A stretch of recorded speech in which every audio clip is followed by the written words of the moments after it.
What's up, everyone, and welcome to Variant the Podcast. We are live. Right. We live. We are here. So many people have been asking, where have we been? Where have we been, Tim? Where have we been? I got to tell you guys have been on it. You have been asking on social media, all of the YouTube channels. Everywhere. You guys have been asking everywhere. In person. Mm-hmm. Where's the podcast? When's it coming back? Well, we're back. Mm-hmm. So rather than go off on a long rant about where we've been, let's just say it's been an interesting few months. The time continuum is a crazy place. Yep. You know, we traveled through time and now we're here. So there's a lot of things have happened. Yes. In the time that we've been gone, it's been a few months.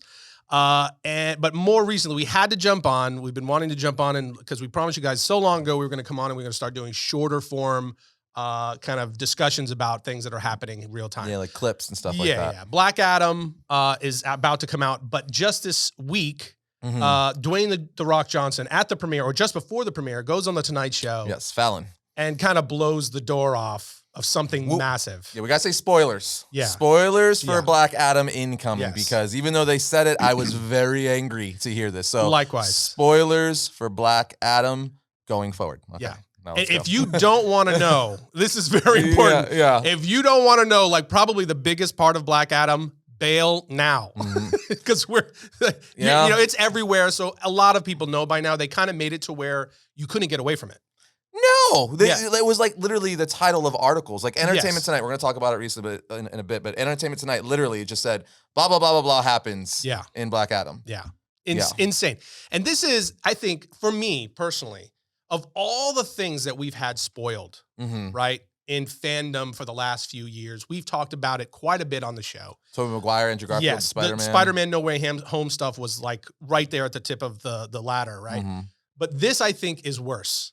And I'll tell you why. And we're talking about the fact that Dwayne The Rock Johnson went on the Tonight Show and essentially, without saying the name Superman, went on and basically spoiled a post-credit scene for the movie that Superman would be returning. Not just Superman, Henry Cavill Superman would be making an appearance and returning in this film. He said it without saying. He said it without saying. And you can go on. In fact, we'll go ahead and play the clip for you right now. I have been saying this is a new era in the DC universe that I love, that we love. It's a new era. And listen to the fans. You gotta listen to the fans. And for a very long time, for years, you guys know, fans have been screaming. They've been upset, like, hey, we established Black Adam as the most powerful and unstoppable force on this planet. The most powerful and unstoppable force in the entire universe has been on the sidelines for too long. So myself, $7, Danny Garcia, Hiram Garcia, we fought, and we weren't going to take no for an answer. We were going to deliver it to the fans, and then at the end, welcome home. Okay, we're back. We're back. Magic. So, as you can see, he says it in such a way to where it's impossible for it to be anything else. He says, he's been gone. You know, fans have been upset. It's been a couple of years that he has been sidelined. The greatest universal power. The most powerful force in the universe. Black Adam's the most powerful force in the world. This is the most powerful force in the universe, has been sidelined for a couple of years, and fans have been outraged. Can we pause for a second? Is he admitting that Superman is stronger than Black Adam? He did, basically. Because if you're saying, like, Black Adam is the most powerful character or force on Earth, and then right after you're saying most powerful force in the universe, obviously universe beats Earth. So The Rock just said without saying that Superman's stronger, so we know he's going to win. Now, he will probably say, The Rock will probably say plausible deniability. He will probably say, like, oh, no, I just mean that he's a universal character. And Black Adam's restricted to Earth, but not really. We all know. Yeah, we know. But, you know, he basically says it, and then at the end, he says, welcome home. Yes. Right? That's a direct reference to Henry Cavill, right? Superman. But and then to top it off, because to remove any doubt, E.T.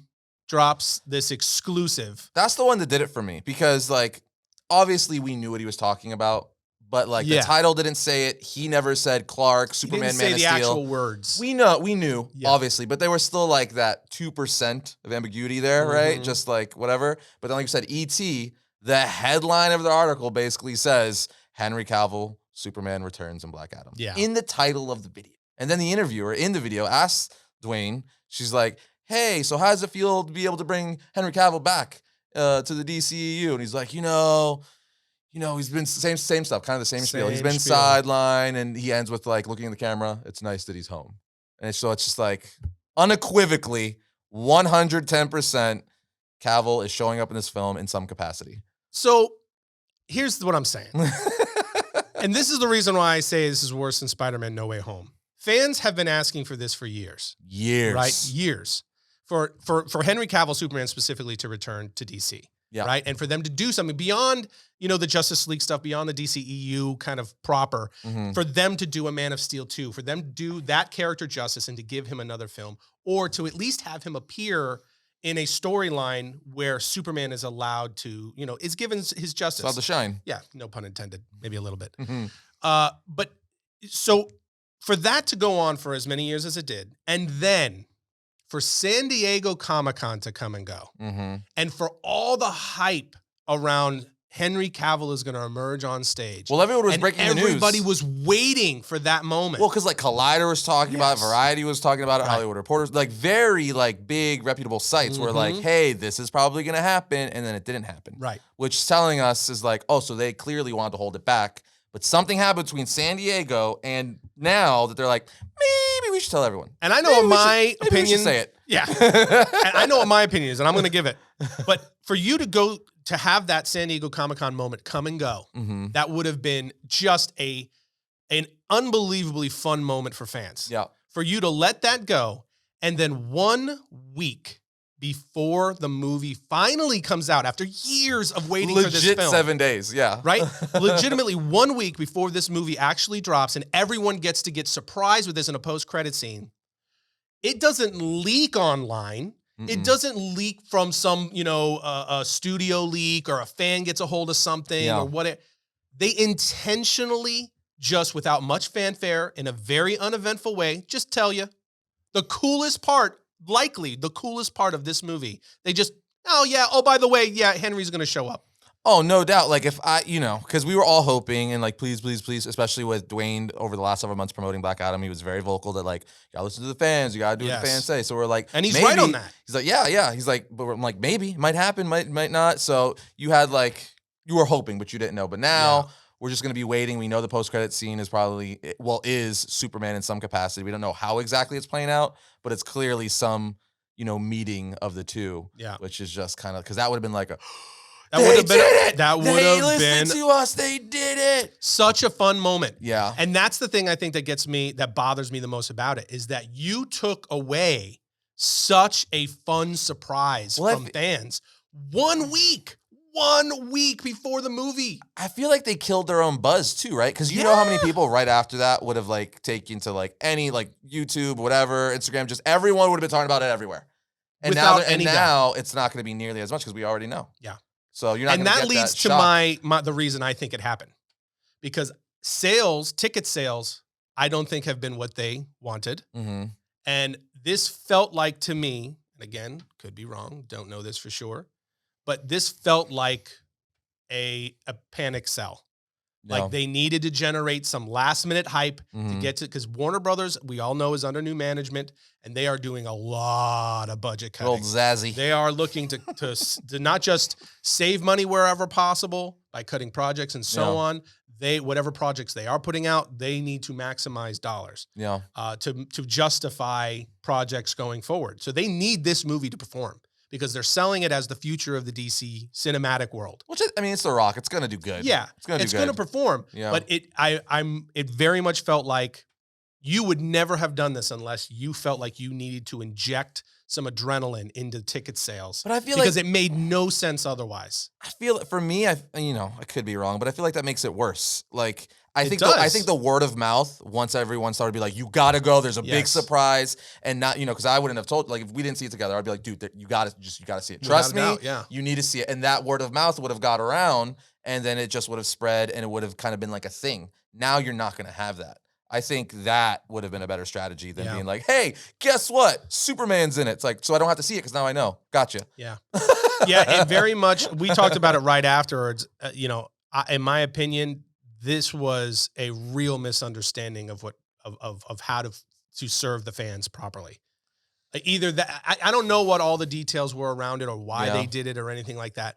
And to be 100% clear, we're thrilled that Henry Cavill is back. Oh yeah, this is what I wanted. This is what we wanted. Yeah. Every DC fan was waiting for this. We wanted them to reveal it at San Diego Comic-Con. I mean, him walking in on stage would have been pretty dope. Everybody wanted that. It would have been so fun. Yeah. But so they didn't allow for fans to be served at San Diego Comic-Con, and then they took this off the table, and they just made it so uneventful. Yeah, it's like if you're going to do it, that tells me they clearly didn't have, this wasn't the plan all along. Because if they were going to do it, they should have done it at San Diego Comic-Con, or at the very least New York Comic-Con, which was like 2 days before the premiere. Sure. That's another big event you could have done it at. Yeah. And a lot of people are going to argue like, oh, they didn't have the contract set and they were still negotiating and all this stuff, and Rock was still fighting for it. And that would be fine. But then wait 1 week and let the fans be surprised by the film. Yeah. Let him just show up, because it's not like he's showing up in the movie, right? It's a post-credit scene. That we know of. That's what they were alluding to, but it hasn't been essentially confirmed. The stuff that you read now. They're just saying, it's a post-credit scene. All the articles are even saying like he appears in a post-credit scene. Oh, okay. So yeah, I haven't looked. Even though I already know, I don't want to know the details of it, so I haven't looked into it. Sorry. So it is. All right. So it is a post-credit scene. All right. So because Fallon in that interview with The Rock was like, in that end though, that person. So I guess that. No, he says in the interview, Fallon says, and after the credits, there's a little scene. And that's when The Rock goes off. Is there two post-credit scenes? Is there like the? I don't know. They don't. Going Marvel style, where you give us two. I don't know. I don't know. But anyway, I'm excited that Henry Cavill is back. But this was this was an epic fail. So now Justice League 2, where they face off against the Man in Black. I guess we'll find out. That's the rumor. We'll see what direction it's going to go. Or is it just going to be like? Would you rather, real quick before we move on to the last topic? Would you rather Shazam and Superman team up to fight Black Adam in a movie, or the Justice League versus Black Adam? I would really more like a story that is centric around Shazam, Black Adam, I think, first, before we get back to Justice League. I think there's so much work that has to be done before we get back to a Justice League and try and attempt another Justice League film. What if it is just Man of Steel 2, Black Adam's the villain? That to me is the answer, because you can incorporate Shazam into that. Yeah, you could do a Shazam 2 and then do another film that is about, but then I'm kind of like, do you really need Superman to partner with Shazam to go against Black Adam? I mean, not necessarily, but in the comics they've fought, together all the time against Black Adam. That's true. On multiple storylines. It's because Superman, even though he might be stronger and Shazam, and stuff like that, he's not willing to go to the lengths that Black Adam is. So and neither Shazam. Yeah, so they need someone kind of like Anyway, I really either one I'd be happy with. I would rather them do either Shazam Black Adam or Superman Shazam Black Adam, or maybe just Superman and Black Adam. Yeah, before getting back to I want Man of Steel 2, Black Adam the villain. That's what I want now. I didn't even know I wanted that. That's what I want now. And before we also hopped, because we're going to be done ranting about that, and let us know what you guys think about the reveal of Henry Cavill's return in Black Adam.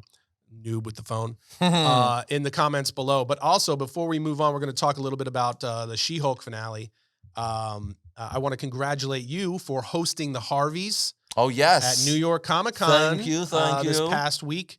Knocked it out of the park. Everybody it's been a lot of laudits and praise coming your way. So that's pretty amazing. Yeah, it was a lot of fun. It was nerve-wracking at first. Shook hands with Neil Gaiman himself. Neil, that was crazy. Got to meet Neil Gaiman, talked to him very briefly, but super nice dude. And it's so funny because, Joe Quesada was there, James Tynan, Jock. Like, it was kind of like a who's who. It's the Harvey Awards. Sure. It's kind of like the Golden Globes of comic book shows. But even all those people, like those crazy legends in comics, were all like, Neil Gaiman. That's Neil Gaiman for obvious reasons, like Coraline, Neverwhere, Sandman. Obviously, it's just nuts. Yeah. So the thing in my head, I'm like, this dude has a master class. He's got a master class. He's a master. Hence him having a master class. Yeah, that's pretty amazing. Yeah, it was great. It was great. So that's a very cool opportunity for you. That's pretty awesome that you got to do that. Yeah, it was a ton of fun, and I was very, very happy that everyone enjoyed. That's all I cared about. If everyone else liked, everyone in the crowd, and the people in the industry enjoyed it, so I was happy. That's awesome, man. Yes. And then on top of that, to add just extra fun, Astonishing Times. Yes. Since we've been gone, the trade has dropped. Wow, it's out been in the world. That long. That's right. Yeah, of course, we've talked about it here on the show, so that's not like news for Variant, but But yeah, it's out there. It's actually doing well. It is. You guys are picking that up, which is pretty amazing. It's available at your local bookstore, wherever books are sold. Wherever books are sold. Barnes & Noble, Amazon. But no, it's crazy. The fact that, like, yeah, because I guess I haven't been able to talk about it with you guys. Being able to go to a comic book store and see my book on shelves, like literally next to Scott Snyder's Noctera and stuff, was insane. Insane. Going to New York, going to Midtown Comics, Times Square, seeing my book on their shelf, that was like, it's just weird. It's weird. That's a surreal moment. Dude, no, it was to really... see your name like on the cover. And because it's Astonishing Times, it's right next to all the Avenger books. Right. So I'm like, that's weird. That's awesome, man. But really, really, really cool. People seem to be digging it. And we plan on doing more. And you gave one to Boss Logic at New York Comic Con. I did. Boss Logic. Yeah, that's right. Met Boss Logic. Super nice dude. What was really interesting with that is like, he follows the channel and stuff like that, and which I was like, oh my God, that's so awesome. But, because of that, he's like, yeah, I heard you got a comic book, stuff like that. I'm like, yeah. He goes, yeah, I got to get a chance to read it. I'm like, I got one copy in my bag. So I gave it to him, and he was like, dude, I'm definitely going to read it. And it was really cool. It was just another, one of the, coolest moments at Comic-Con. That's awesome, man. Yeah. That's awesome. Yeah, it sounded like it went really well, so I had to acknowledge that before we move on. All right, now we can talk about SheHulk. All right, SheHulk. So, I mean, the biggest thing to talk about, have you watched SheHulk? I watched everything up to I did not watch the finale just because I could not do it. So you want to talk about the whole thing or just the I got this general gist. Okay. I did the bullet points, so we can talk about it openly. Okay, so I mean, we can hit the highlights just for time's sake. I mean, because it's one of those shows up front. I didn't hate it. I didn't love it. I'm kind of just like there. Like I really enjoyed the Daredevil episode, the second to last episode. There was some. I mean, I guess Leapfrog was in that episode too. Ribbit, yeah. I thought he was hilarious. Oh man, Ribbit and rip it, baby. But no, overall, I was just like, yeah, like I personally didn't think it should get the hate it's getting, but I don't think it should be getting all the praise in the world. That's just me. I haven't been paying attention actually, even to it's very 50-50. The noise around it. It's very polarized. I would say it's split down the middle. I would say really? 50-50 for sure. Because a lot of people, I mean, because it's like, my opinion on it. I'm sure I've said it on here before. I think we're at the point in the MCU where there's so much content. Mm-hmm. It's like comics where it's like, does everyone enjoy every single comic book that Marvel or DC is putting out? No. We're at the point with the MCU. You're not going to enjoy every show, every movie. I mean, we got like 5-6 shows this year, 3 movies this year. It's like, it's almost unrealistic to expect to love every single thing they're putting out at this point. It's just too much. The more recent stuff that they've been doing, though, have been wildly different than MCU. Oh, there's a tone shift for sure. Yeah, a huge tone shift. I mean, between Multiverse of Madness, Thor: Love and Thunder, Miss Marvel, and now SheHulk, there is just in those last 4 releases, which is, it's a good span of time. It's a good amount of content there. We're Up by Night. I have not seen that. Okay. You said, and I've talked to you and a couple other people who have seen it, and everybody's just kind of like, good. Yeah, it's fun. Yeah, it's good. It's like nothing that blows the doors off. Yeah, I wasn't like, oh my like God, but I'm like, yeah, I'm glad I watched that. Weirdest fact about that for me is Michael Giacchino, one of my favorite modern composers. Yeah. But he composes everything. Like Spider-Man. The Batman. I mean, just look it up on IMDb. Guy has an incredible, incredible resume. And an amazing composer, but he directed this. And composed it. Actually directed and composed. Like the composed part is like, oh yeah, of course, Michael Giacchino composed it. But he directed it, which was like, I was like, whoa. That's like, that's very uncommon. That's extraordinarily rare. He did a good job. You'll see directors like that are people that are known for directors that they also have, they're musically inclined, they'll compose. But not the other way around. Yeah, he did a really good job. You should definitely check it out this weekend. I probably will. Especially if you like the old Universal Monsters, kind of like D-list movies where it's very like tongue-in-cheek, cheesy, old school. He even did that's what it looked like. Yeah, it's fun. So you've got that. So I haven't seen that, but everything else, like it kind of represents like this really serious tonal shift for Marvel. And, Wakanda Forever is about to drop. That looks like we're actually going back more. That looks amazing. It's really intense. It looks really, really good. And I agree with you. Like there's any kind of, that's true broadly across content. Of all sorts, comic book world, whatever it is. Think about it. Like back then, like we were getting 2-3 Marvel movies a year. There's a lot more now. Yeah, so like a lot more. There was a lot more attention could be put on just a single thing. Where now there's so many things going. there's no way Kevin Feige is just as involved with all these shows and movies as he was with like the first Iron Man, the first Avengers. It's impossible. It's literally impossible. And I guess the reason that's concerning for me is because it's all in continuity. So everything matters, right? So you've got that issue. And then the second part of it is we've seen a noticeable and marked decline in quality of like visual effects and some of these, and just kind of the quality of the content itself. It just feels more TV. It feels more kind of, in some cases, CW. I'm just being 100% honest. And that is more the concerning factor. And again, I think we're going to see that ramp right back up with Wakanda Forever. There's clearly they're going all in for that. It's almost 3 hours long. Can't wait. But Can't wait. But with She-Hulk, I knew that going in. We talked about it. It wasn't my cup of tea. But then, they introduced a lot of things in this series. Yeah. And then the finale, they apparently. Yeah. Did we say spoilers? I don't think we said spoilers. We didn't say spoilers. Yeah. Well, we haven't said anything yet. We haven't. So spoilers So going spoilers for She-Hulk finale. Yeah, because everything we've talked about is not a spoiler yet. But so spoilers for the finale and everything else, I guess. So for me, I think the two big takeaways with the season overall is Daredevil, obviously. It's the first time he's back in costume in the MCU, because we saw him in obviously No Way Home, just as Matt Murdock. But now he's like fighting, he's in costume, he's more acrobatics. He's using a lot more acrobatics, more kind of like Spider-Man, like in the comic books. They're definitely going that more superhero route with him than in the Netflix version of him. He was a lot more grounded. So I know some people are going to be like, I wanted that more gritty Daredevil. And then other people are like, I like this more like acrobatic Nightwing-esque Daredevil. So, you're going to have your nitpicks and stuff there with certain people. He's very golden. Golden. I like that. I mean, it's that looks like a hash brown. That first appearance, yeah.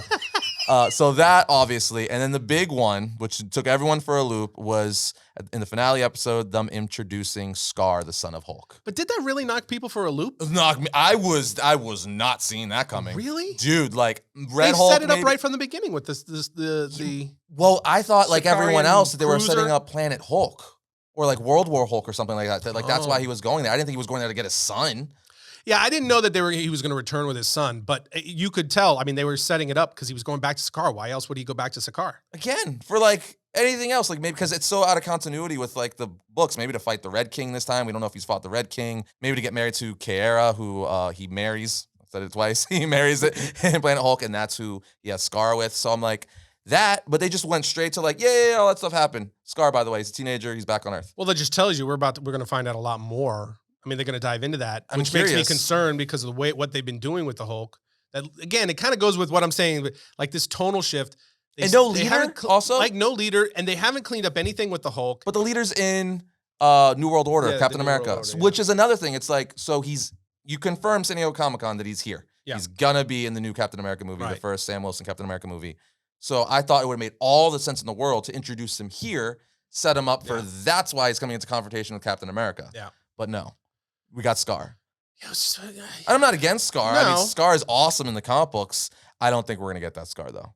Just by looking at him, we ain't getting that Conan Barbarian, like, I would base it savage more on, Scar. Yeah, I would base it more on just the way, the direction they've been going with the content, that this is going to be a very different version. And especially what they've done with the Hulks. I'm just kind of like, I don't know. But, like, I'm curious to see what they're doing now. Like, because he's here. Now what? I don't know. What? Like, because Have they confirmed a second season for She-Hulk? Not that I'm aware of. I don't know that. But like, even whether it's in a second season or they, got the rights to do another Hulk movie somehow, like maybe they found like, well, we can't do Hulk, but we can do She-Hulk and put Hulk in it, and that's how. Or maybe Scar, they could call it Son of Hulk, and then put. I don't know. That could be one of the missing content pieces from the calendar for Phase 5, Phase 6. So I don't know. All I know is in the comics, he's literally Conan the Barbarian that's a Hulk. Yeah. And he's pissed at his dad because his dad didn't know he was born. He thought he died in his mother's womb when his wife died, but he comes after the Hulk and he's like, yo, daddy issues. He's like, no, I didn't know you were alive, son. And then they eventually work together and it's cool. But I don't know. I don't know where they're going because it's so out of order from the Planet comics. Hulk series. But it's so out of order. I'm like, I can't see where they're going with it because it's, again, they're just taking pieces like Ragnarok, where they took Gladiator Hulk. You're cool. We're not really going to do that storyline, but we want a Gladiator Hulk because that's cool looking. Right. So we'll put that in. So it's just like, I don't know what they're pulling to use for what, I suppose we're going to find out. Yeah, but I'm at this point, I'm like, She-Hulk was, as expected, not my cup of tea. They did some things in there. They introduced some things there that are important for the broader MCU. The show was just not. That was not made for me. Yeah. Fair enough. And I'm more now. Now that's over, and I'm like, okay, Wakanda forever, bring it on. That's a way to cap out the year. There's no better way to cap out Black that year. Adam and Wakanda Forever back to back. Now we know Henry Cavill shows up. Bro. That's a nice 2-week span, 2-3 weeks. Even though it's spoiled for us, I'm very curious to see what he says, because what he says could allude to, like, you know, is it just gonna be a versus movie? Is he gonna say something that's like, I'm gonna get Shazam, I'm gonna get the Justice League? Like, so maybe there's that I have to look forward to. I guess. Yeah, I'm grasping for straws. I'm like, please. I'm sure there's something else in there. A little nugget. Damn you, Warner! Well, either way, we will be back here next week after we see Black Adam alongside all of you. They don't believe you. No, we will. We said that 3 months ago. And now look. We will be back next week to talk about Black Adam for sure once we see it and give you guys our thoughts and rundown on it. And we're gonna fix our schedule. Scout's honor. I promise. Promise. All right, we'll see you guys next time when we talk about all things comics.